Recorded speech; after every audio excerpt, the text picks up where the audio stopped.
Howdy folks, so in today's video we're going to talk about the Grammostola pulchra, also known as the Brazilian black. Hope you enjoy this one.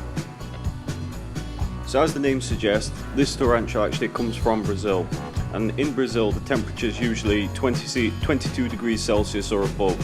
So in captivity we generally keep ours at around the 24 degrees Celsius mark, but in summer it does get higher than that. For the humidity, in its natural habitat it normally ranges from 55 to 65%, and this is pretty easy to sort of maintain within captivity. All we have to do is overfill its water dish every now and again, or give it a little spritz, say every 3 weeks. This is a predominantly terrestrial tarantula, so it spends most of its time just walking around on the surface of its enclosure, but it is also an opportunistic burrower. A lot of terrestrials are. So a little bit more substrate for this one so that it has the opportunity to be a burrower, which kind of makes sense, doesn't it?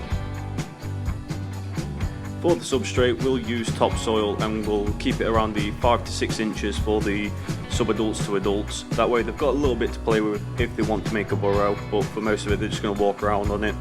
And we use topsoil because it doesn't hold humidity like say cocoa fibre does, so for tarantulas like this it's a lot better. When sorting out its enclosure, always remember that tarantulas need a water dish. Again, I'll say it 1,000 times, tarantulas need water.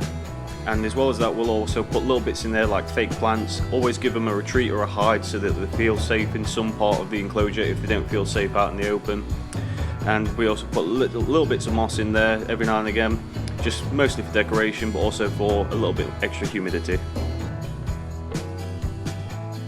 Growth rate on this tarantula is actually quite slow. Now this one that you're seeing here is our very first tarantula, and we got it about 4 years ago, and within 4 years time it's grown about 3.5 inches, which is not crazy fast growing. It's really slow, and you can see ours actually has a bit of a bummed up leg, so we're waiting for its next molt, which should be soon, so that it can actually heal that leg up.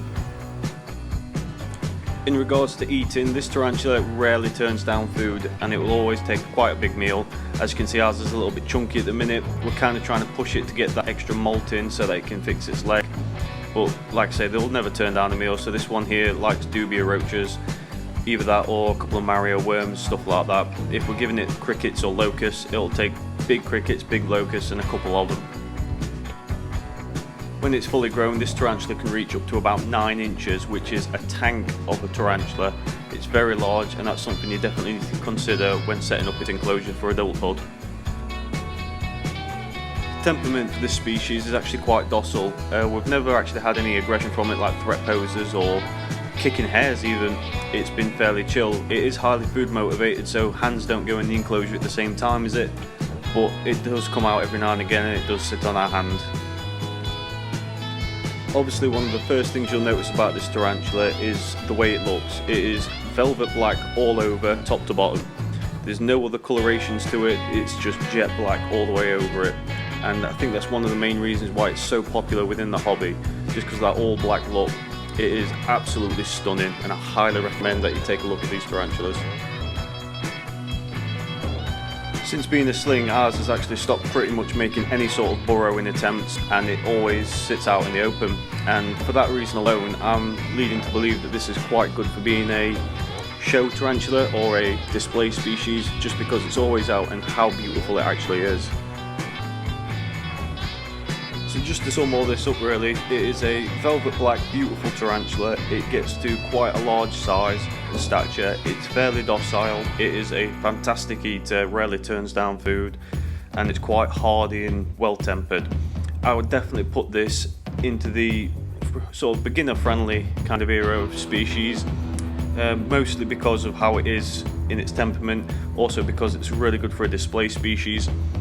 But one thing that sort of sets it apart from other things like brachypelmas and some of the other Grammostolas is, even though it's readily available from most of the big suppliers like Mark's Tea Room, Spiders EU, the Spider Shop, So Many Legs, the only problem with it is it is actually a little bit more expensive than most of those tarantulas, so that's definitely something to consider. And obviously with its grand size, you do need a slightly larger enclosure than you would for say a brachypelma. So that's pretty much everything I've got to say about this one. It's an amazing species, and I really hope you enjoyed this video. Make sure to go and look at the species itself from some of the suppliers, get their intel on it as well. It's a fantastic species and it's definitely worth a look. So in closing, that's all I've got to say on it. I hope you enjoyed this video. Make sure to go down to the links and check those out. It really does help support the channel. There's our Patreon and our website down there. Also, as well as that, I'd like to say a big thank you to Chris Woolley and Lucy Reeves, our 2 Patreons. Thank you very much. Don't forget to subscribe.